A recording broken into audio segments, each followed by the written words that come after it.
Elhamdülillahi Rabbil alemin ve salatu ve selamu ala Resulillahi ve ala alihi ve ashabihi ecma'in. Derslerimize devam etamiz. Aldığı dersler biz sizinle o'tdik. Birinchidan imanning 5-chi negizi bu qiyomat kunina ishonu. Ham shulay sizinle atab o'tdik. Qo'y bir dalillar qo'yda Alloh taolo keltira.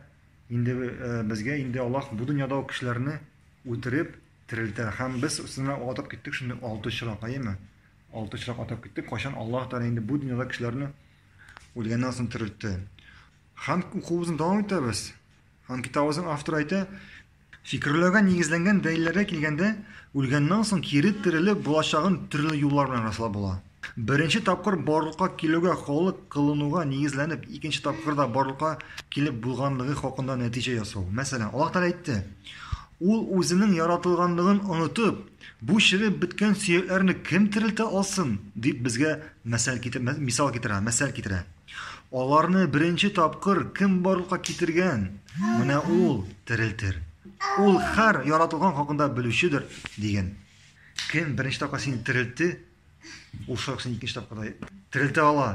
O'ylab qara, masalan, sen biror narsa o'ylab topding ekan, bir narsa ishlading ekan, senani birinchi yasagandan so'ng ikkinchi topqir yasag'ing endi yengilroq. Shulay bit. Masalan, Alloh taolo barliq misollardan da uli nindir zavod masalan, nindir mashina chiqargancha birinchi yangi mashina yillar bo'yi shu mashinani konstruktirovать etadilar. Turli g'olimlar bilan siniylar, biziylar ham boshqasi. Bir yildan so'ng birinchi mashinani chiqaradilar. Ham shu mashina chiqargandan so'ng ular ketadi konveyer. Boshqalarning narsa ketdi yengil. Shulay Alloh taolo seni bir topqir tiriltgandan so'ng Alloh taolaga seni ikkinchi topqir tiriltirga o'rinmi endi? Yo'q, qo'yasan sening aqling. Ikkinchisi narsaning da bo'lsa uning qopma qarshisidan borliqqa kela oluvuna negizlanib dalillanu. Misol uchun, qizu, qora bo'lgan yolqinning yashil, salqin ham dimli bo'lgan og'ochdan borliqqa keluvi. Og'och qora, yumshoq, salqin bitin og'och o'zidan o'zaymi? Shu og'ochdan narsa borliqqa keladi. O't, yonma kelib bo'lmaydi. Isi ham boshqa shunday misollar. Anladingizmi? Masalan, suvni olamiz. Suv yumshoq aymi? Bizga aylangach nechik? Qoti, tenga tegsang og'irtira. Alloh taolo aytdi: "Yam yashil bo'lib o'sgan og'ochdan u sizga o't chiqardi. Mana shundan siz o't olasiz." Ya'ni masalan, ajoyib ko'rinishlar olasiz hayvonlarni, siyirni. Shu siyir oshi yam yashil ulan. Oppoq sut, yam yashil ulandan borliqqa keladi, oppoq sut. Ishirga tamni, oppoq. Mana o'zi yasab qarab bo'lganda ulandan sut. Kim bo'lsa yasay oladimi? Yo'q, yasay olmaydi. Dalshi uchinchisi, buyuk bo'lgan narsalarni borliqqa keltira oluvchi kichik bo'lgan narsalarni da borliqqa keltira oluvga negizlangan dalil. Alloh taolo aytdi: "Alloh so'ng ko'klarni ham yerni borliqqa keltirgan zot, shunga o'xshash tom boshqa narsalarni borliqqa keltirgan qudratli tug'ilmini?" Mana o'ylab qaramiz. Kishi aytadi: "Alloh meni nechik borliqqa keltirsin endi?" Mana sen qarab bu havoga, ko'klarga, bu yulduzlarga, olg'iz ko'klarni masalan. Ko'klar, yulduzlar, quyoshni mana olg'iz, quyoshni butun yer sharini yo'ltib turadi. Kishi zo'rroqmi? Kishi ko'proqmi, ala quyoshmi? Quyosh. Quyosh. Lekin olg'iz bu yulduzlarni sanab bitirasiz. Qarang bu bulutlarni necha tonlab sular yer ko'kda. Bor hatto shunday yulduzlar, shularning nurlari minglagan, millionlagan yillar yer shariga keladi. Shu nurigina kim shuni borliqqa keltirgan? Alloh. Shunday bizning aqlibizda yetmagan g'alamlarni borliqqa keltirgan Allohga Alloh seni bilakigina burtukni shunday g'alamlarni borliqqa keltirgan Allohga seni ip kesagin borliqqa keltirgan o'rni. Sen bu yer shari bilan shog'ishtirganda, bu g'alamlar bilan shog'ishtirganda sen bir burtukdan da kichik, bir tomchidan da kichiksin. Ham shu ip kesagi boshini o'sga ko'tarib, o'zin tog'lardan da biyiq etib his etib Allohni inkor etib yuradi. Allohga g'ibat qilmaycha yuradi. Agarda Alloh tilasa sening borliq naslingni, sening aylana tirangni ertaga yo'qqa chiqaradi. Agarda Alloh tilasa ertaga seni ham sening borliq aylana tirangni nindira bo'lsa g'azobdan qutqaradi. Seni baxtli etadi. Sen boshini ko'tarib Allohdan, ya'ni Allohni inkor etib yursan. Сиңа Аллаһ бирде мөмкинчелек гөнаһларыңнан котылырга. Син һаман йөрисең. Һаман нәрсәләр эшләп йөрисең. Көн башлана көн үтә, төн башлана төн үтә. Син бер эшең юк. Ни Коръан укымыйсың син, ни уразаңны җүнләп тотмыйсың син. Ураза китте. Кая гамәлләрегез? Булды, саны кайта алмыйсың. Әле икенче Рамазанга кадәр яшәрсең, аны Аллаһка гына бер кеше белми. Кая нәшә йөрисең һаман? Уяныгыз.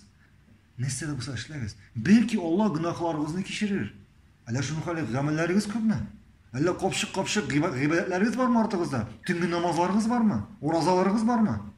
Иртәгә Аллаһ каршына кайтсагыз, ничек җавап бирәсез? Шуның хәле күп гыйбадәтләрегез бармы? Уяныгыз. Дүртенчесе, җирнең үлемнән соң кире терелә ала алганы кебек, мәйетләренә терелә аласын нигезләнгән дәлил. Аллаһ Тәала әйтте: "Син җансыз, кып-коры туфракны күрәсең. Бу да аның дәлилләреннәндер. Без шушы коры туфрак өстенә яңгыр яудыргач, туфракка җан керә, бүртә аңа җан бирүче әлбәттә мәйетләрен дә терелтә ала. Аның кодрәте нәрсәгә җитә?" Субханаллаһ, кая синең акылың, я адәм баласы? Синең каршында җир, үлгән, кып-коры җир. Шуңа яңгырлар яудырганнан соң, шуннан әллә нәрсәләр үсеп чыга, әллә нәрсәләр яши башлый. Кем аларга җан бирә? Син шул балчыкны әпкереп куй өеңә, куй 1 елга, 2 елга, 10 елга куй, кып-коры, бер нәрсә үсмәйчә торсын. Кып-коры, 10 елдан соң шуңа сусый, шуннан әйберләр үсеп чыга. Кем аңа җан бирә? Син, субханаллаһ, еллар буе яткан бөртекне, үле бөртекне алып җиргә тыгып куясың, шуннан чытып чыга. Син чәчәсең җиргә үсемлек, чәчәсең җиргә игеннәр, 1 гектарга чәчелә 5 миллион бөртек зерно, 5 миллион. Шул 5 миллионнан кимендә 4 миллион ярым үсеп чыга, шытып үсемлек, җан ияләре, кем аларга җан бирә? Әллә син алар үстереп чыгарасыңмы? Зур агачлар үсеп, үлгәннән соң чиреп юкка чыгалар. Ямь-яшел үләннәр, көн сайын тәрәзәгә карыйсың, җил башлана, ямь-яшел үләннәр, агачлар зур булып, матур булып үсәләр, көз җиткәч нәрсә? Юкка чыгалар. Алардан бер нәрсә калмый. Җил аларны ишертеп бетерә, кошлар аны ашап, җәннәтләр ашап бетерә. Син бүген йөрисең, иртәгә синнән бер нәрсә калмый, сине бер кеше искәрә төшермәй. Син бит Аллаһ янына кайтасың. Нәрсә син уйлап йөрисең? Бүген саулыгың, сәламәтлегең бар, шауып йөри аласың уйнап. Иртәгә саулык, сәламәтлегең булмый. Картлык килә дә җитә. Картлык килмәсә, Аллаһ Тәала сиңа мәшәкать җибәрә, проблема җибәрә. Эш өстенә эш, авыр өстенә авыр, пока мөмкинчелегең бар, гыйбадәт кыл, субханаллаһ. Аллаһка закат бир шушы сәламәтлегеңнән. Благодари Всевышнего Аллаха за то, что Он тебе сегодня одарил. Күрмисеңме, кешеләр көннәр-төннәр елап үткәрәләр. Бала хәсрәте, башкасы, саулык, сәламәтлек, әти-әнисе юк кешеләрнең, ашарларына юк. Аларның гыйбадәт кылырга уйларына да килми, аларның башлары мәшәкатькә чумган. Бүген синең барысы да тыныч. Нәрсә уйлыйсың син? Иртәгә шул тынычлыкны алса сиңа кем кайтарып бирә аланы? Кем сиңа кайтара ул тынычлыкны? Әти-әнинең юкка чыкса, кем сиңа кайтара аны? Сине бүген Аллаһ шундый сана бетергесез сине шундый нигъмәтләргә шундырган. Хәтта күзеңне генә алса да, кем сиңа кайтара шул күзеңне? Ишең авыртса да, ничәгә белмичә ура акырасың. Тешең сызлый башласа чабасың, җиргә ятып ауныйсың. Бүген сау сәламәт, нигә Аллаһка гыйбадәт кылмыйсың? Уяныгыз. Гыйлем алыгыз. Дугадан бердән üzülмәгез. Гүл дуга ясагыз. Бисмиллах белән башлагыз ишегезне. Һәрбер ишегезне бәләкәй генә булса бисмилла дигез. Үзегезгә яхшы ирләр, яхшы хатыннар сорагыз, игелекле балалар сорагыз. Ләкин Аллаһ Тәала һәрбер кеше үз тиңен бирә. Әгәр үзең начар булсаң, сиңа Аллаһ яхшы ир бирми, яхшы хатын бирми, аңладыңызмы? Гыйбадәт кылыгыз, закат бирегез. Бүген биргән нигъмәтләрдән, тынычлыктан шөкр итегез. Шөкр итү нәрсә ул? Аллаһ сиңа рәхмәт дип әйтүме? Юк. Аллаһ кушканнарны үтәү, Аллаһ кушканнардан, Аллаһ тыйганнардан тыелу и Аллаһка рәхмәт әйтү. Аңладыңызмы? Шул вайында Аллаһка шөкр итү. 5-нчесе, йокыдан уяну килә. Йокы үлемнең туганы. Уяну үлемнән соң кире терелүгә тиң икәнлегенә нигезләнгән дәлил. Аллаһ Тәала әйтте: Ул төннәрен сезнең җаннарыгызны алучы һәм көндезләрен ни кылганыгызны белүче, сезгә тигән гомерне тәмам итәр өчен иртәләрен җаныгызны тәнегезгә кайтарып терелткән дә улдыр. Соңыннан аның хузурына кайтарылачаксыз. Соңрак дөньяда кылганнарыгыз турында ул сезгә хәбәр бирәчәк. Йокыдан уяну. Кем миңа аңлатып бирә? Нәрсә ул йокы? Ничек без шулай йоклыйбыз? Кем шундый йокыны ясый ала? Нәрсә ул йокы? Бүген генә до конца бер кеше әйтә алмый. Бер инде галим әйтә алмый. Бу Аллаһның мөгъҗизасы. Ничек кеше йоклый? Нәрсә ул йокы? Ничек шулай ял итәсең? Йокыны алса, кем сиңа бу йокыны кайтарып бирә ала? Күпме кеше йокысыз утмай интегә? Йокыга киткәннән соң сине кем уята? Кем сиңа җаныңны кайтара? Аллаһ. Бу да бит бер мөгъҗиза. Бу да бит бер Аллаһның нигъмәте. Нигә шөкр итмисең, субханаллах? Алтынчысы һәм ахыргысы. Аллаһның хикмәте, гаделлеге сәбәпле кире терүнең һәм кылган гамәлләр өчен җавап бирүнең котылгысыз икәнлегенә нигезләнгән дәлил. Аллаһ Тәгалә әйтте: "Булай гына кызык өчен генә безне яралты һәм чынлап та ул безне үз хузурына кайтармас дип уйлыйсызмы?" Син акыл иясе, әллә син уйлыйсыңмы, Аллаһ сине шундый акыл иясен, шундый совершенный создание бу дөньяга буларына китергәнме? Шулай итеп ашап, сыер шикелле, хайван шикелле ашап, йоклап, үзенең хаҗәтен үтәп, кире үлер өченме? Көннәр буе уйнап, көннәр буе шауып йөреп, көннәр буе кирәксез сүзләр сөйләп, көннәр буе телевизор каршында утырып, әллә нинди булмаган сериаллар карап, шуның өчен Аллаһ Тәгалә сине, мультфильмнар карап, шуның өчен Аллаһ Тәгалә сине яраттымы? Син күрмисеңме, субханаллах?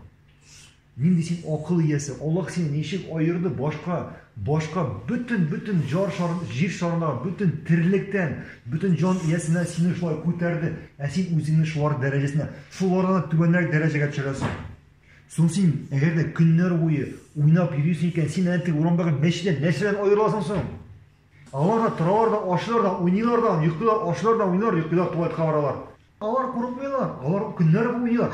Чөнки без беләбез, кыямәт көнендә Аллаһ барып җан иясен, хайваннарны юкка чыгарачак. Нет, они в прах превратятся. А ты-то так не избавишься. Кафир, Аллаһка гыйбадат кылмаучы, Аллаһны инкар итүче, кыямәт көнендә терелгәннән соң Аллаһтан сораячак: "Я Раббым, Аллаһ хайваннарны юкка чыгарганнан соң, тузанга әйләндергәннән соң сораячак, шуны күргәч, кафир әйтәчәк: Раббым, мине дә шулай эшлә, мине дә шулай тузанга әйләндер" дип ялварачак Аллаһка. Алларны әйләндерәчәкләрме тузанга? Юк. Кая аларның урыннары? Җәһәннәмдә. Шуңа күрә сиңа Аллаһ бу шундый нигъмәт бирде, акыл бирде. Син акыл иясе. Кешенең акылын бер нәрсәдән чагыштырылмый. Һәм син үзеңне шундый түбән хайван дәрәҗәсенә төшерәсең. Көннәр буе ашыйсың, йоклыйсың, кайтасың, уйланмыйсың. Көн сайын күрәсең, субхан, кешеләр Аллаһ каршына кайта, син уйланмыйсың. Уйлан. Бу дөнья белегеңә бер мизгел. Шушында әзмә булып алабыз да китәбез кая? Мәңгелек юлга. Сиңа Аллаһ бирде мөмкинчелек бу дөнья үзенең дәрәҗәңә күтәрергә. Сиңа Аллаһ бирде менә берничә көн шу дөньяда. Синең гамәлләрең, Аллаһка гыйбадәтең, намазларың, уразаң, гыйлем алуың. Менә сиңа шанс бирде Аллаһ, мөмкинчелек. Эшлә, җи. Бираздан кайтасың Аллаһ янына, кая синең гамәлләрең? Аннан бит синең кире кайтырга вакытың булмаячак. Кире кайтырга мөмкинчелек булмаячак. Бу дөньяда диде, гамәл бар, хисап юк. Ахирәттә хисап бар, гамәл юк. Аңладыңызмы? Субханака Аллаһумма бихамдика, ашһаду ан ла илаха илля анта, астагфирука ва атубу илейк.